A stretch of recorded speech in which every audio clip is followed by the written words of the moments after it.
from the gleeful crowd. Officially, Antoine Lavoisier had been charged with tax fraud and with selling unsuitable tobacco, swindling the common people by adding water to weigh it down.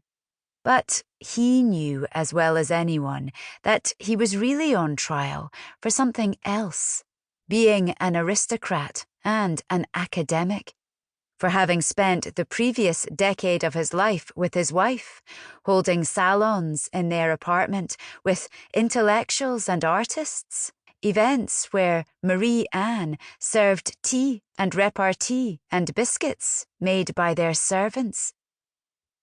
France was changing, had changed, faster than Lavoisier had believed possible. There was a bloodlust in the air, a frenzy for something that was called justice, but looked like cruelty. Half a dozen of his friends had already lost their heads over meaningless criminal charges that appeared in the middle of the night. The rest of his friends fled to London or Italy.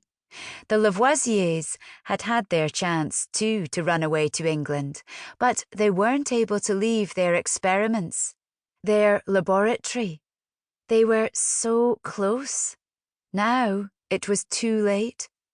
Just a few months ago, Lavoisier watched as the Queen herself was taken through the streets of Paris on the back of a cart, transported like so much lumber in an open cage so that loyal citizens of the Republic could see her face, could throw their rotting fruit and cabbages at her.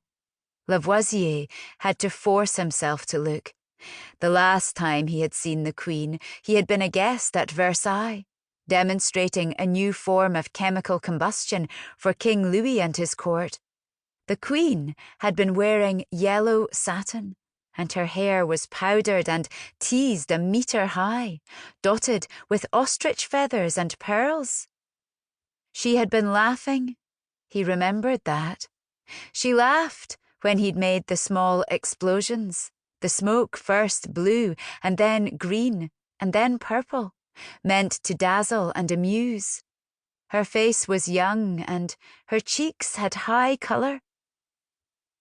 The day they took the Queen to the guillotine, Lavoisier saw that her face was drawn and lined. She looked like a woman decades older than she really was. Her hair had gone stark white and so thin that he could see her scalp in places.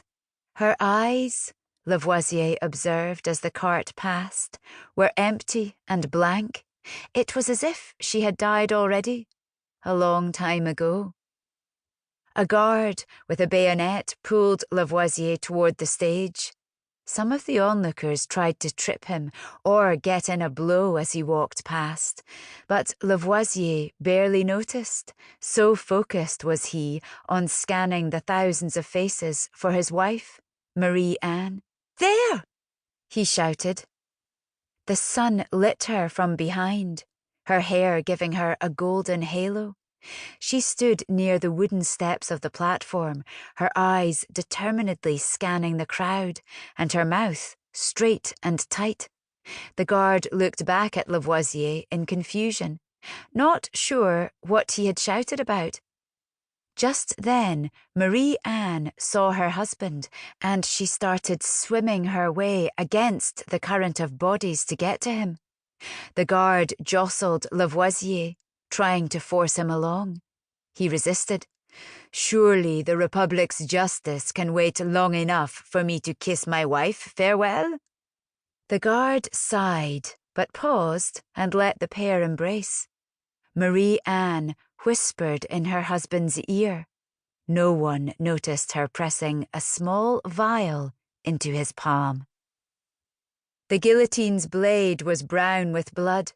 There had already been 2 beheadings that morning, and the straw on stage was matted and red. Someone held a basket, ready to catch Lavoisier's head when it tumbled from his neck.